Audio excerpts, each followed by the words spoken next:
So you landed that job interview. Congratulations. I'm so excited for you. All that hard work is finally paying off. Looking for jobs, talking to recruiters, updating your resumes. It is time consuming. I totally get that. Don't blow it by not preparing for your interview. In this video, I'm gonna give you 5 tips that I've learned in my career that help me land job offers that I'm hoping that you can do the same thing. Stay tuned.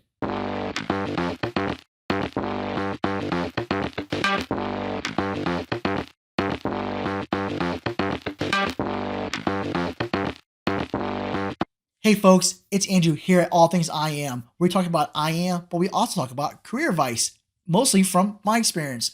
So before I get started with this career advice, I want to just be very upfront that a lot of what I talk about is from my experiences alone. I read a ton of books, I watch a lot of videos. And then I've tested this out on my interview process. So there are some amazing, and I mean amazing YouTube creators out there that are specifically for interviews, HRs, all that. Definitely watch them. But if you're watching this video, you've also understand that, I come from a technical aspect or technical business. So I want to make sure that I'm being very honest with you that a lot of this, no, almost all of this is my experiences, what I've learned and I've tried that have been successful for me. So let's talk about interview prepping and really what all that entails. Did you know that according to Indeed.com, that it takes people 5 months to land a job from start to finish? And like I said earlier, that is looking for the right job, updating your resume for the job, talking to recruiters, and then interviewing. 5 months. And I cannot tell you that if you get an interview and you go there and you're unprepared and blow it, it could be demoralizing. I totally understand that. So again, I don't want you to waste 5 months. I really want to give you some great tips that I've learned to help you get that job, that you come as the right candidate. You've done exactly what you are looking for. In my 20-year career in working in corporate America, I've probably been in over 15 interviews, which I know sounds insane, right? Because most people in my generation, I'm 41. Some of us, we stay in jobs for a long time. And I totally get that. I want to say that's the old way of thinking now. And the more of the millennials, we jump around a little bit. And I was born in 1980, so I'm not sure if I am the quote unquote millennial. I might be in the back end of it, but I have jumped jobs a lot throughout my career. And I've been in every single different type of interviews you can imagine. From a quick, hey, we love you, when can you start interview, to 4 hours grueling interviews, to maybe 5 separate interviews the span of a month, which is insane. But I've been on all part of those interviews today, and they're just insane. And I understand those folks when it comes to interviewing, that it can be nerve-wracking. I mean, just me talking about it, I just remember all the stuff that I had to go through, and I was very nervous in all those interviews. But again, I've learned so many things in my interview process, and then these tips I'm about to tell you, I hope you take them and you use them in your next interview, because if you do, I believe, in my opinion, it will put you in a much more stronger suit to be given a job offer. So during some interviews, I've asked this question before, and one of the questions is that I've asked people is, so tell me, have you done any homework on this company? What do I get? Yeah, I get crickets. And that's my first tip that I want to talk about is do your homework on the company itself. You'll be surprised at how many interviewers ask this question today. And it's to more understand that, do you care about the company that you want to work for? Because I've asked this recently in a couple of my interviews, and the answer that I got from majority of the people were, to be honest with you, I didn't do a lot of homework. And as an interviewer, as a person that I'm going to look at this person that I want to work with you, do you not care about the company you work for? Because you should. And this is where I talk about doing homework about the company. And I'm not talking about anything extravagant, but it's something simple as going on Google, looking up the company name, for example, and looking at what comes up. Go in Google and click on the news tab within that and say, oh, I noticed that these X, Y things are happening. Look at maybe some announcement, maybe some acquisitions, anything right there where you can use to understand what is the company doing, what are some maybe future transactions or goals they want to hit. These are conversations that you can bring up easily into your interview, and then the interviewer or interviewers, because sometimes you might be in a panel of people that are interviewing you, they're like, oh, this person has done their homework. They care about this company that they want to work for. Let me give you an example of a particular question where that came up to me. So last year, I interviewed for Amazon, for a job with Amazon, which is in 2021, depending on what time you watch this video, but I'll be very clear. And one of the interviewers asked me that question. Hey, do you know what Amazon does? I mean, what doesn't know what Amazon does? But particularly, I was interviewing for a Amazon AWS position, which is their cloud provider, which is one of the top ones in the world. And I said, yeah, you guys are Amazon Cloud. You guys are a provider for cloud providers for both commercial and government entities.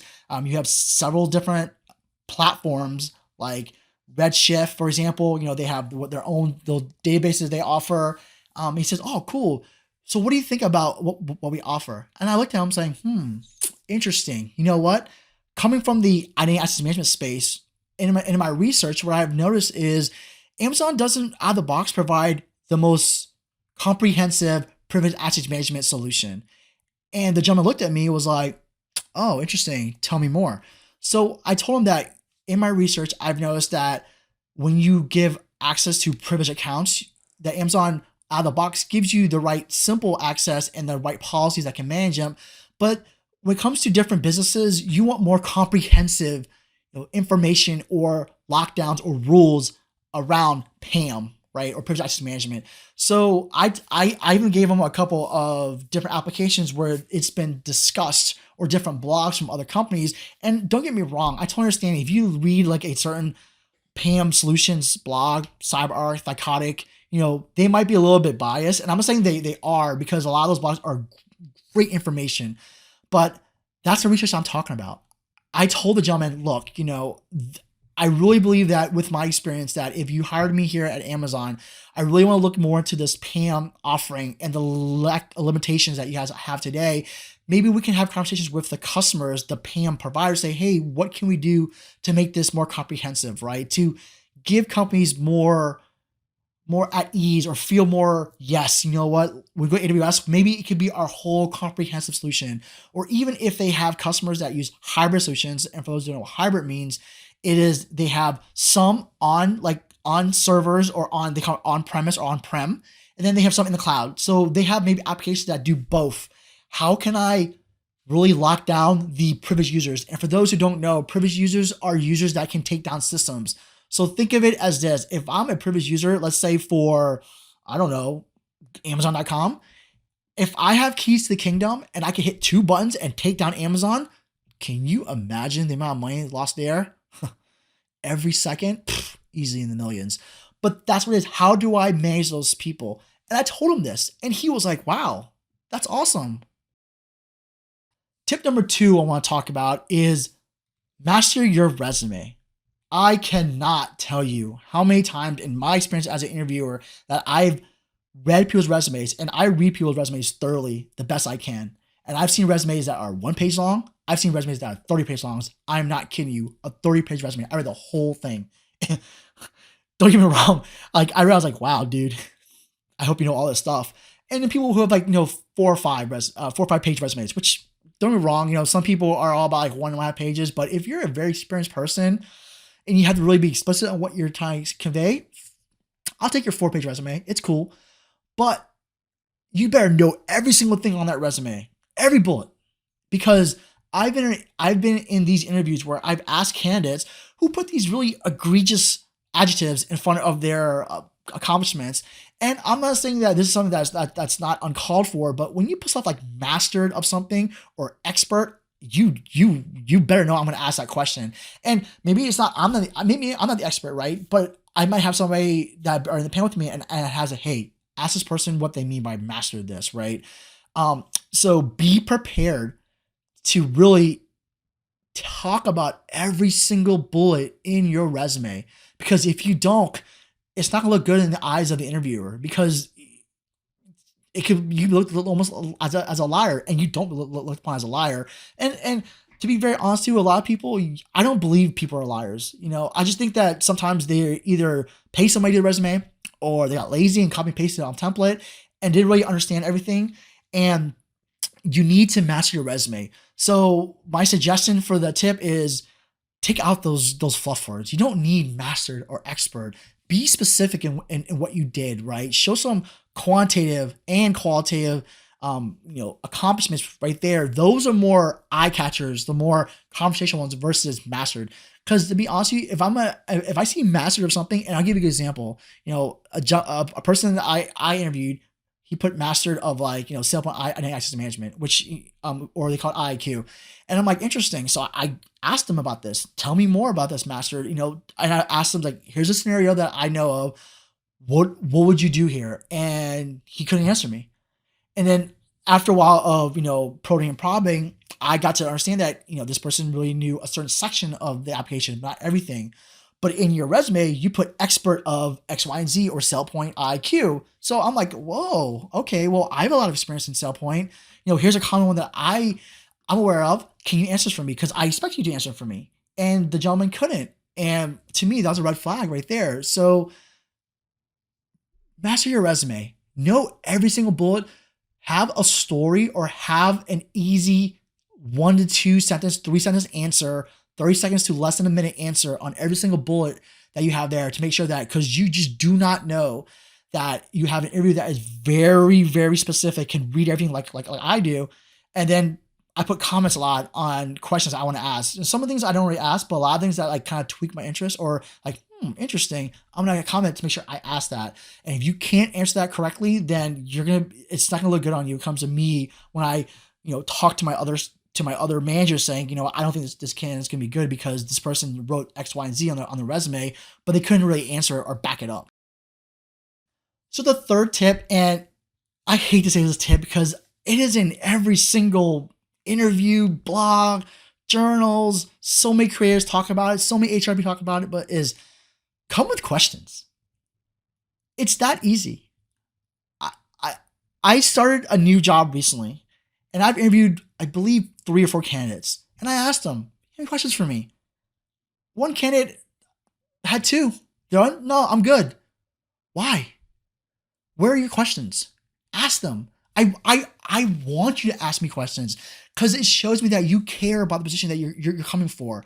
And just not having questions is just somebody who shows me that you don't really care, that you just is a job that you want to apply for to do X, Y, and Z. And I'm an individual, I'm a manager where I want to have people around me that want to grow with me, see our vision and be part of that vision, right? And to be so excited to be part of this organization to help fulfill our goals.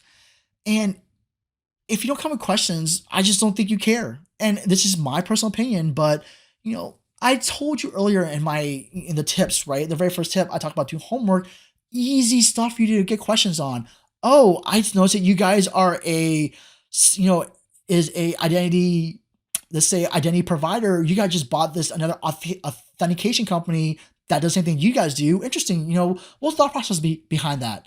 I'm interested to know that thought process.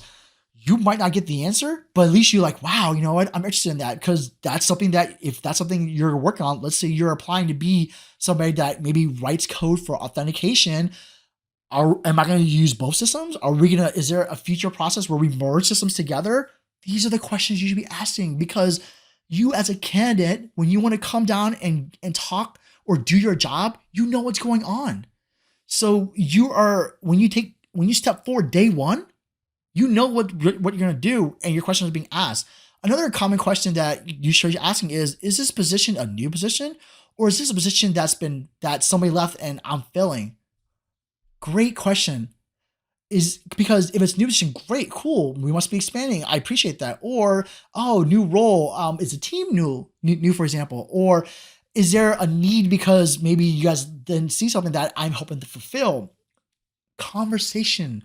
If somebody left, do you mind asking me how come the person left the position? You might not get the straight answer from them, because it could be something that wasn't, maybe, maybe it was contentious in terms of the left. Maybe somebody got fired. Maybe somebody left, on not good terms.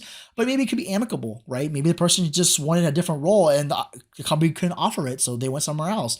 that's fine. But you, as a candidate, you're understanding that when I step foot day one in this position, or day two, or day three, or 36 to 90 days from this position, what am I walking into? Especially if this role is a managerial role, or something like, or even like a senior role, you a full understanding of what's going on. That there will always be surprises, but you kind of understand what's going on. And you're preparing yourself. That when I start from this company today, I am actually looking at everything, and that I understand what's going on, so I can be prepared. So if you don't ask these questions, to me, it looks like you don't care. And these are great thought-provoking questions that you can use. And look, there are amazing websites like themuse.com, for example, that I've used in my past too. They have amazing content there. They give you some great starters. Here are some great questions you should be asking. And they're generic, simple ones, right? Use those and then expand on that. So really, tip 3, come with questions. Be prepared to ask. And if your interview goes a bit long, ask them, hey, look, I have these questions, that I have. Would you mind staying a little longer to answer them? Or sometimes what I've done when I was an interviewer, when I was an interviewee, excuse me, or I'm the candidate, I write them down during the interview, like, interesting. So you said this during the process of looking for a person for this job description. Tell me more about this specific, responsibility. And I would write down, so I have it. Sometimes she comes at me, write down and ask them at the end of the interview, because those are most time. That's the most time where you're gonna be asked, hey, any questions for me? So tip number 4 is a little bit of the first one, but rather than doing homework on the company, do homework on your interviewers. Majority of companies today, when you're getting that email of saying, hey, I'm about to be interviewed, typically they give you the people that you're interviewing you. So what do you need to do? And I know this may sound a little bit stalkerish, and that's not what I'm conveying, but do homework on your people that are interviewing you. What does that mean? Go on LinkedIn, search them up. Majority of people have a LinkedIn account because it's the professional network. And the hope is you can see the individual and say, interesting. What are some things we have in common? Being that the fact that today in the pandemic and the COVID world, where we kind of don't have in-person interviews that much anymore, as all over, Zoom calls or Teams, whatever that they want to use, it's hard for you to kind of do the old look around the background to say, oh, hey, look, hey, I see you have a diploma from JMU. I went to JMU. Oh, really cool. Conversation right there.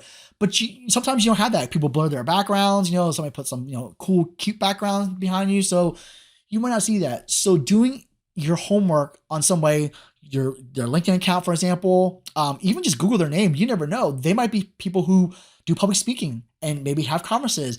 These are conversations that you can ask when you go back to tip number 3, ask questions. Or it's a great conversation starter, because when you do interviews, what I really hope people understand is on your interview process, make it a conversation.